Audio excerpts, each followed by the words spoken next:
Neil Peart is our guest tonight. I'm Bob Coburn on Rockline. Mike's on the line in Chicago, listener of the Loop FM 98. You're on the Rockline, Mike. Hello, Neil. Hi, Mike. How are you? Yeah. I'm great, thanks. How about you? Oh, just perfect. Great. Hey, I was wondering, last time Getty was on, someone asked him if Rush would consider doing a soundtrack to a movie, and Getty alluded to the fact that if the right screenplay were available, then they would. Now, my question to you is, what kind of screenplay would that be? And if there weren't, would you consider writing your own screenplay? If I knew how. No, it's very much a separate discipline, I think, that I would be reluctant to get into without learning a whole lot about. I think Getty's answer still stands that we would be interested in it, but it would mean a sacrifice that would be hard because the focus of this band has been so linear from record to record and from tour to tour that we have remained pretty much loyal to the creative growth of Rush, and if we were to make a soundtrack, we wouldn't really consider it as a Rush album because we would want to be free to go off into atmospheric ideas or things that a good soundtrack musician creates, to supplement the action on screen. So it would make it necessary for us to do a little sidestep, I think, from the main thrust of what we do. So that's the reason why we would be a little bit hesitant unless we were fully, convinced that the project was worth making that sacrifice for, because I think we would see it as a sacrifice of devoting ourselves to a Rush album as opposed to quite a separate ambition. Mike, there you go. Thanks for being on. Glad we got a Chicago call. I know that Chicago was one of the early cities that really got behind Rush, and there have been myriad Rush fans there for many, many years. And Mike, thank you for being on the program. We have Mike on the line in Cheshire, Connecticut, listening to 106 HCN in Hartford. And Mike, you're on with Neil Peart from Rush. Hello, Neil. Hi, Mike. How are you? Good. Let me just tell you, I think you're the best drummer and lyricist ever. Well, maybe the best in this room. I have a couple questions for you tonight. The first one is, how did you become involved with Rush after John Rutsey left? Did you know Getty and Alex beforehand? I didn't actually know them personally, but we had a mutual friend who recommended me as someone who might be suitable to the band and the music, and from then it was the usual audition thing, and we got along well, so we got together, and here we are now. And what else for you tonight, Mike? Okay, I know you guys have a strong international following across the whole world, and I was wondering how you plan your tours, like how much of the world you're going to cover with each tour. Yeah, that's a difficult thing to do, really. We lay out the parameters of how long the tour should last and in what increments we want to work in terms of how many shows a week and how many weeks on the road without getting home and that sort of thing. And from then on, it really becomes our manager's job to sort it out and fill in the dots, as it were, where we'll go. And it is hard to fulfill all the commitments. I've often said that we could just basically tour the United States every time, and we wouldn't have any trouble filling in those blanks. But we try to get to Europe every second tour, and once, for our own indulgence, really, we did Japan. And to go further afield than that would really be indulgence, and every time it's at the expense of a part of North America, basically. The time we went to Japan, for instance, we missed a whole chunk of the Pacific Northwest in the United States. And if we go to Europe on previous tours, we've had to leave out parts of Canada or parts of the United States. So if we go somewhere else to make those people happy, inevitably somebody back here is left unhappy. So it's a difficult thing to juggle, but essentially we just try to be as fair about it as we can. It's a life of choices. We are on in Japan, Rockline, and I know that they would love to see you there. So we may get some calls from Japan before the evening is through. And Lisa is on the line, patiently waiting to speak with Neil. She's in San Diego, listening to Rock 102.1. Hi there. Hi, how's it going? Hi, Lisa. It's Neil here. Okay. My question is, what was the inspiration behind the album 2112, and if you are surprised at how popular the album still is today?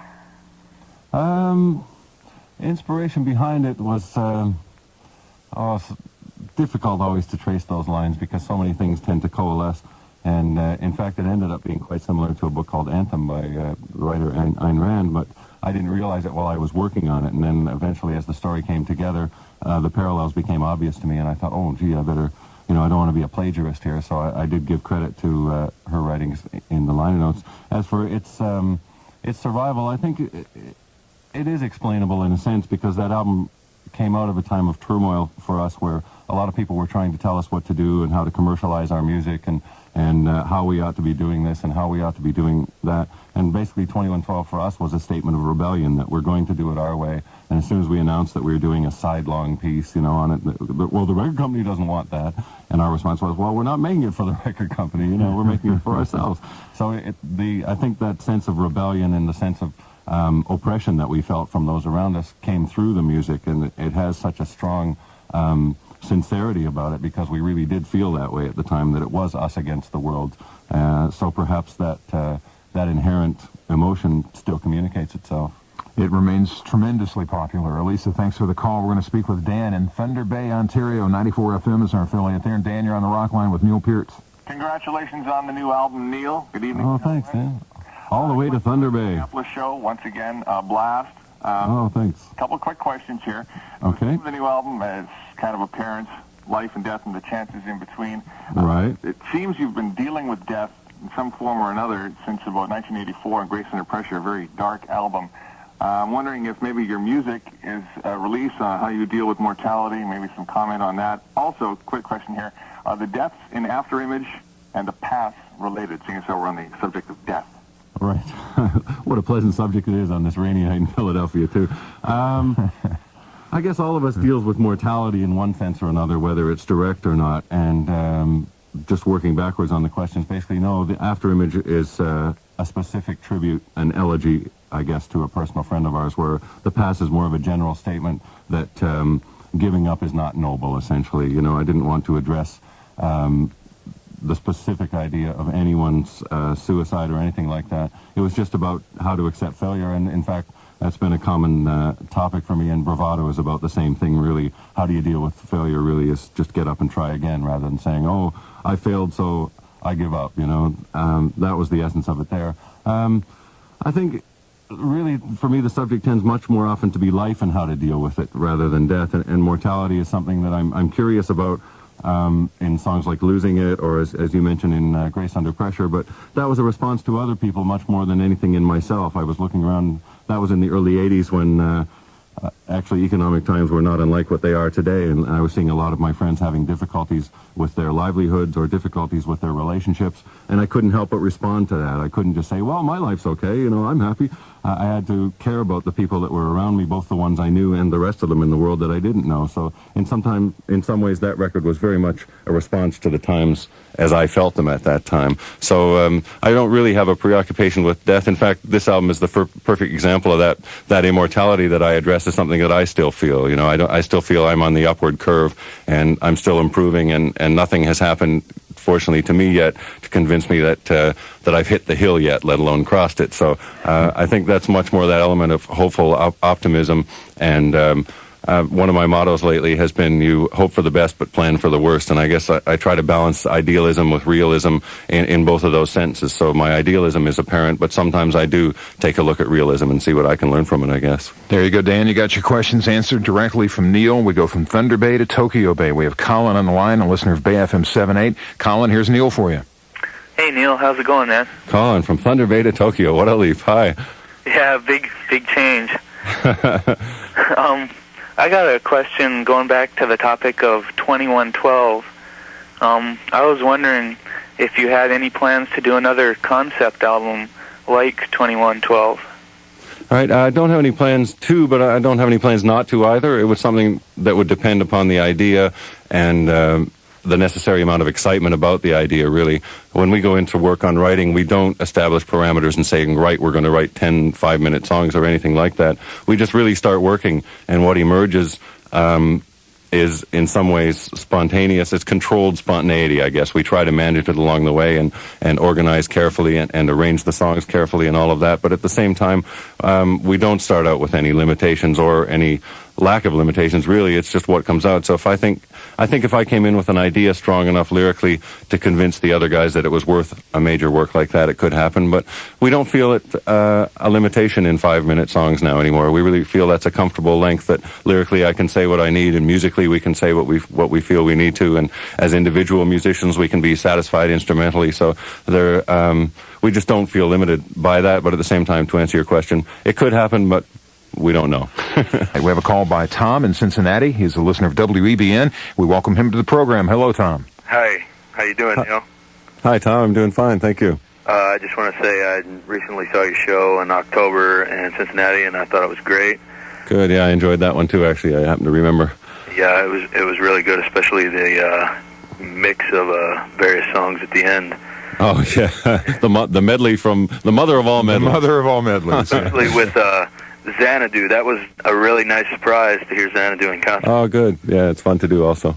And I wanted to ask, on Moving Pictures on your album, after the song Red Barchetta, there is a statement that says, inspired by A Nice Morning Drive by Richard Foster. And I've basically been looking for this book or poem since the album came out, and I couldn't find it anywhere. And I was wondering if you knew where I could find it, or if I could get it some way through Rockline or somehow. Right. No, I've had a lot of questions about that. In fact, I get letters from librarians, because people go to the public library, and there are certain really conscientious librarians who have to track it down. And in fact, it comes from the magazine Road and Track, published around the mid-'70s, I think. And I actually had to go to them and find out, because I remembered the story, but I couldn't remember when or where or who the writer had been. And so they, in fact, sent me a photocopy of it, because it just sort of hung around in my memory. The same, actually, Roll the Bones is a perfect example of that.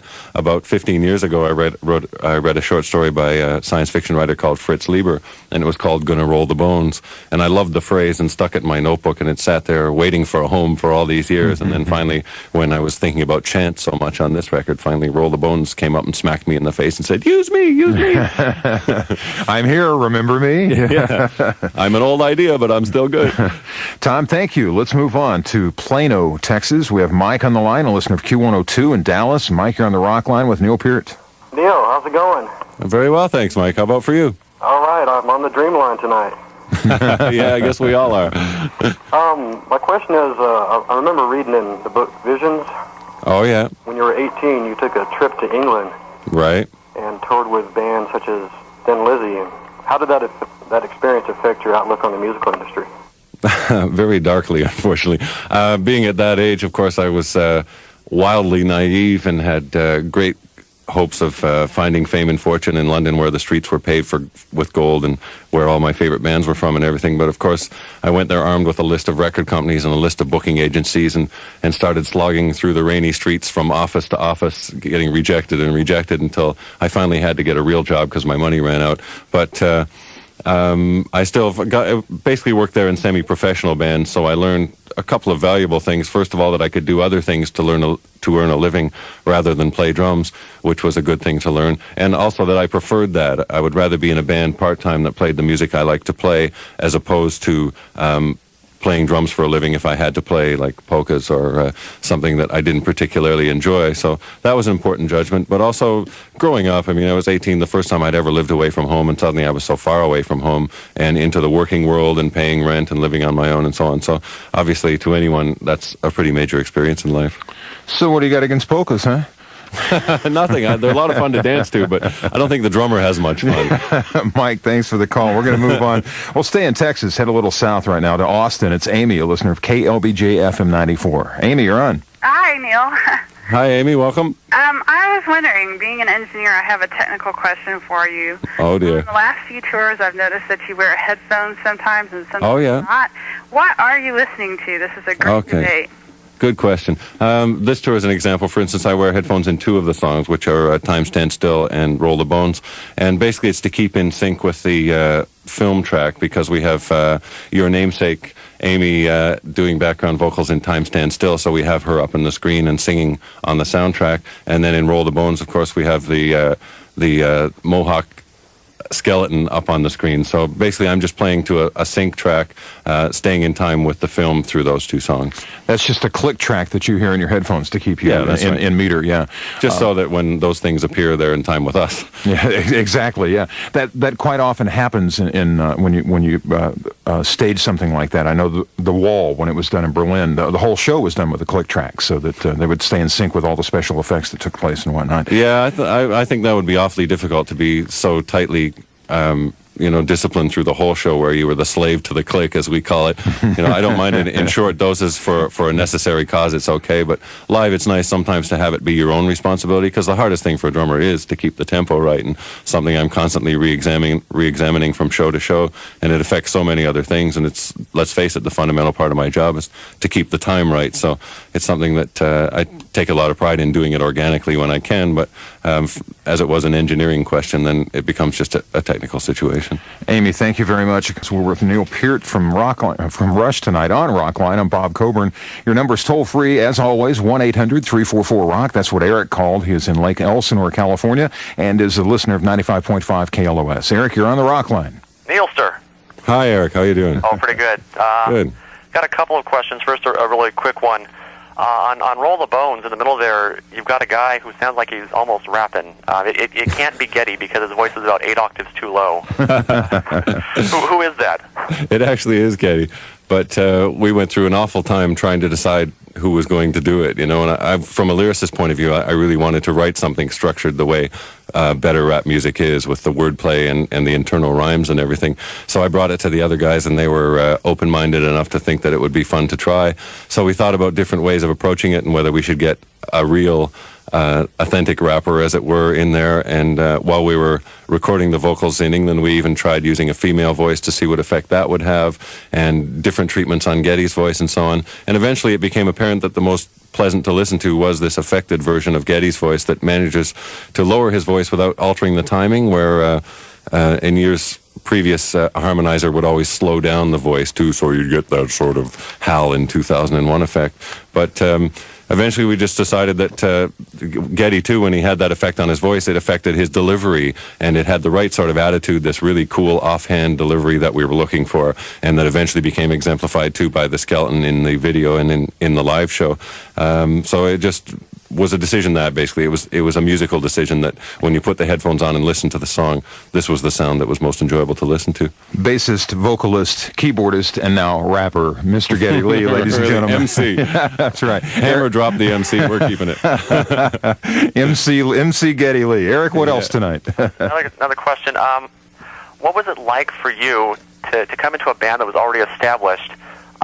Because they did their first album without you, and then you came in. What was it like to come in with them and almost, you played the drums and began writing the lyrics almost as though you took over, not to sound negative, but you had all this creative control. What was that like to come into an already established band and almost reestablish it? What was that like? Well, it wasn't as clear-cut as that at the time, obviously. It was just a series of events of us getting to know each other as musicians and what our strengths were individually and compositionally and so on. So it was almost by default, for instance, that I started writing the lyrics, because I hadn't been writing lyrics previous to that, but neither of the other guys were very interested in doing it. So I thought, okay, well, I've always liked reading books. I'll give this a try. So it became just an accidental default kind of situation there, and then getting involved in the arrangements and so on was a pretty natural growth. And there was a catalytic thing between the three of us too, that each of us as musicians allowed each other to do different things. In fact, the first day we ever played together, the basis of the song Anthem was one of the things that we sort of jammed on, and the chemistry was apparent just from things like that, that we had something to offer each other, I guess, in musical energy and in that symbiotic kind of thing where we each, that I guess even more so, the whole being greater than the parts was apparent right there, and that was sort of the birth of a song on day one. So it wasn't any calculated thing at all. It was just us finding each other and like I say, our strengths and where we could best help each other. You must have been a voracious reader. Do you still find time for it? You still? Oh, absolutely, yeah. There's so many books, so little time. Eric, thanks for the call. We're with Neil Peart tonight from Rush, and we have a call from the home territory for Neil right now. A listener of Q107 in Toronto, in Richmond Hill, Ontario, is Ro. And Ro, good evening and welcome to Rockline. Neil, how you doing? Very well, thanks. How about you? I'm sure you know where Richmond Hill is. I have an idea, yep. Just go north. Past the tree line. The open, those old things. Okay, I was going to ask you, how serious were you guys in recruiting a fourth offstage band member? Because I noticed that on previous tours before Presto and Roll the Bones, Geddy especially seemed not to be enjoying himself because he was so occupied with the keyboards. Yeah, it's been a constant matter of inner debate, certainly for Geddy and for all of us. that everybody's so darn busy on stage now that sometimes it's hard to have fun. But we were nervous about the chemistry of adding a fourth member, and we're pretty proud, too, of being a trio in the sense of what we can accomplish as three guys. And thus we decided to deal with that as a certain kind of limitation in live work, but at the same time we can structure the show around that, and the earlier part of the show will have the more demanding parts where, you know, Geddy and Alex are pressing things with their feet and hitting things with their fingers, and I'm sending off some keyboard samples too from behind the drum kit, and we're sharing the labor as much as we can. And then toward the end of the show, we structure it so that a lot of that drops out and the songs are less demanding technologically, and we can have more fun. So basically the serious part of the show comes over, and we feel that a certain pressure lifts, and I think the audience feels it too, so that by the time we get to the end of the show and into the encore, it's very evident that everybody's supposed to have fun now, you know, that the hard part's over with. So it is a difficult decision to make, but we like being a trio, so we just decided we'd have to deal with it. Ro, thanks for the call. We appreciate you being on tonight. We have another call for Neil from Patrick in Detroit, Michigan, listening to WRIF. Patrick, you are on the Rockline. Mr. Peart. Yes, hi, Patrick. Yeah, great show at the Palace a few weeks back. Thank you. Couple of quick questions. Okay. First, regarding your tours, why does Rush choose to perform music from every release, with the exception of Caress of Steel? Nothing deliberate, really. It's just kind of an intuitive choice of songs that we can still feel comfortable playing, I guess, and there really isn't one on there that I think we would resurrect comfortably and enjoyably for ourselves. So it's not really a deliberate ignoring that, the way I guess some bands have ignored albums that they feel were overlooked or whatever out of bitterness. But for us, it is so hard. There are far too many albums for us to represent each one of them in a 2-hour show even. So we select little bits that we think would be fun to play and that the audience might have fun hearing, as certainly we did this time. What can I say? We just try to find enough new songs and an interesting selection of old songs, and if they get tired, we retire them, or in the case of this tour, we brought back Limelight because we felt that we could have fun playing it again. And basically, it's just a question of sincerity, whatever we feel we can sincerely convey to the audience. Patrick, there you go. We're going to move on. We're going to run out of time if we don't. We're going to talk with Jeremy in Atlanta right now, a listener of 96 Rock. Jeremy, you're on. Hi, Neil. Hi, Jeremy. First of all, I'd just like to say I really enjoy your music, and it means a lot. And thank you. My question is, who or what is the gangster boats that appear on the liner note of Hold Your Fire and the subtitle to Where's My Thing? Right. Strictly an inside joke in a sense that the other two guys keep threatening that if I don't come up with an album title in time, they're going to call it Gangster of Boats for reasons best known to them. And then the joke in that, of course, it's part 4 of a trilogy, so we thought that was apropos. It's nice to hear. Yep. Nice to hear you do an instrumental again, actually, too. Yeah, as I mentioned in some of the writing I've done about the record, that we always intend to, but our best intentions tend to get derailed by... I come in with some words, and the guys have just written a piece of music that happens to marry to it perfectly, and away we go. So the instrumental gets robbed. Does Geddy ever come to you and say, "These are great lyrics, Neil, but I don't think I can sing these"? Oh, absolutely, yeah. There's a lot of feedback I get there, and what you would call, for another 50-cent word, the euphoniousness of it has become really important, and he and I work very closely to make sure a line says what I want it to say clearly, but also is as good as possible for him to sing and as comfortable as possible, and also the rhythmic breakup of the line in terms of vowels and consonants affects a singer a lot, and it's something I'm learning more about all the time in the craft of lyric writing. So certainly I get a lot of feedback from Geddy on that, and there are words that look good on paper and sound good in my head, but certainly do not fall off the tongue readily for him. So, and that input I'm glad to get, because of course, again, in the end, it just makes it better. Well, euphony is a wonderful thing, especially when compared to cacophony. We'll be back in a moment on Rockline. That's with Neil Peart from Rockline, or from Rush. That's twice I've done that tonight. You're now an official member of Rockline, Neil, so there you go. We have Yoko on the line in Tokyo Bay, a listener of Bay FM 78. Yoko, here's Neil for you. Hi. Hello, Yoko. Yes, hello. Hello. You haven't been in Japan for a long time. Do you have any plans of coming over? It could happen. It's hard to say. I think I mentioned earlier that for us it's kind of an indulgence to do these things for ourselves, to go to interesting places and that, because we're kept so busy just by the the size of our audience in Canada and the United States. We went there before and had a really nice time, and I think it's possible we would go back again, but we don't have any immediate plans to. This year we plan to go back to Europe because they're mad at us for not going there for the last 5 years. So. You can't please everybody. It's difficult. Yoko, there you go, and thank you for the call from Tokyo Bay to Saskatoon, Saskatchewan. Brian's on the line, a listener of C95. Hello. Hello. Hi, Brian. Hi, how you doing, Neil? Good. How's Saskatoon? Good, nice and cold. Quick question here. I noticed that a lot of your songs, and now with Roll the Bones, you deal with astronomy and space. Mm-hmm. I'm very interested in that, and I'm just wondering to what degree do you and the guys have interest in that? I guess just an amateur's fascination with it. I think you might be referring to the opening verse of Dreamline, which has kind of an interesting history. During the last tour between Cincinnati and Columbus, we had a day off, so I bicycled up that trip, and I got there after 100 miles all tired and sweaty and sat down and had dinner and watched Nova, and there was a program on satellite imaging, and they were literally making a road map of Jupiter, and they were talking about the rivers that they've been able to map under the Sahara, which used to be a tropical rainforest. So just the imagery of that captured me in an I guess it has to do with astronomy, but dealing with space for me is just the final frontier. But it is just fascination, when you lay on the ground and look up at the night sky, you just can't help but be carried away. Mystic Rhythms is another song, too, that addressed that particular feeling of smallness, but at the same time, spiritual greatness, that you're a part of all that wonderfulness. Brian, thank you. We're moving quickly now to Rockford, Illinois. Ken's on the line, a listener of 104.9 FM, The X. Hi. Hey, how you doing, Neil? Hi, Ken. I'm doing fine. How about you? Oh, great. Great. My question here is, in the band's spare time, does everyone tend to stay away from each other and do other things, or do they have separate projects? Yeah, not too much, actually. In fact, when we're on the road, most times Geddy and Alex will be out together playing tennis, or we'll see each other, just even to have dinner or have a drink after the show or something.